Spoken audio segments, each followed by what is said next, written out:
Alrighty, y'all, for this recipe we need a little bit of grape poupon. If you don't have it, don't worry about it, just omit it. Okay, this is just for a tang. Sour cream also, if you don't have it, just omit it, don't worry about it. You need some cheddar cheese sauce. I decided to go with this medium Tostinos, naturally some rotisserie chicken, breadcrumbs, and some pasta of your choice. Again, I found it on clearance. I'm going to utilize it. So let's get started to putting this together for our, did I even tell you what we're making? We're making a chicken mac and cheese bake. Don't that sound good? Who doesn't love macaroni and cheese? I mean, come on, this is going to be outstanding. Oh, you need a little bit of butter for the breadcrumbs, but I'll show you that towards the end. This is one of those dishes that you will need to cook your pasta beforehand. I have about a half a thing of sour cream, so I'm just going to utilize it. Just so I can use it. I don't want it to go bad on me. So we're just going to put that in there.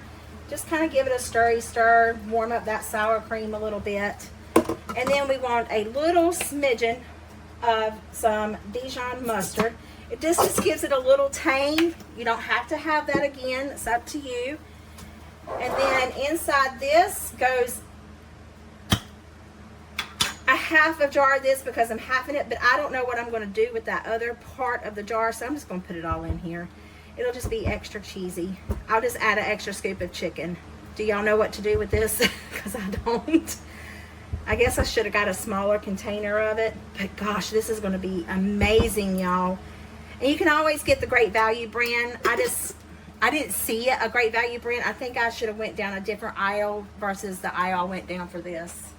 Should have went down, I went down the potato chip aisle, and I think if you go down the sauce aisle that it might be a little more variety there. I don't know.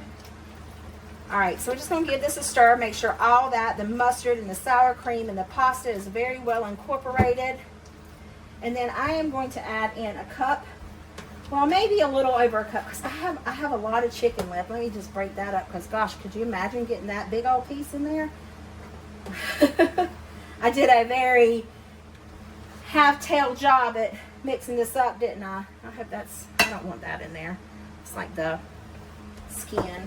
However, that's where the flavor is for the rotisserie chicken. But just want to mix this up. Well, it pretty much absorbed that cheese part near good. I need a actual spoon to mix this with. There we go. All right.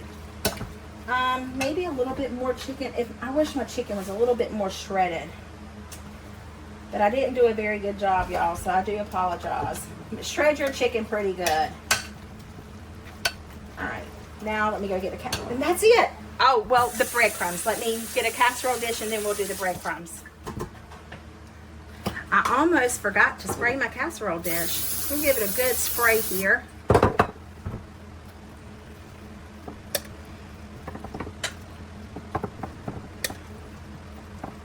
Now you can put some cheddar cheese on top of this. I don't know that I'm going to. I'm going to think about it. See what my mind comes up with. Now I'll use a spatula to get the rest of that cheese sauce out of there.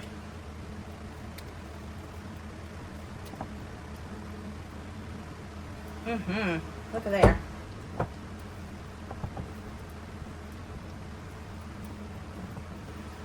All right, I'm gonna cover it with tin foil. In the oven it goes for about 30 to 35 minutes, just because we want that chicken to completely heat all the way through. Make sure that the pasta's done, because I didn't cook the pasta, you know, all the way done. But yeah, cover it up. See you when it's done. All right.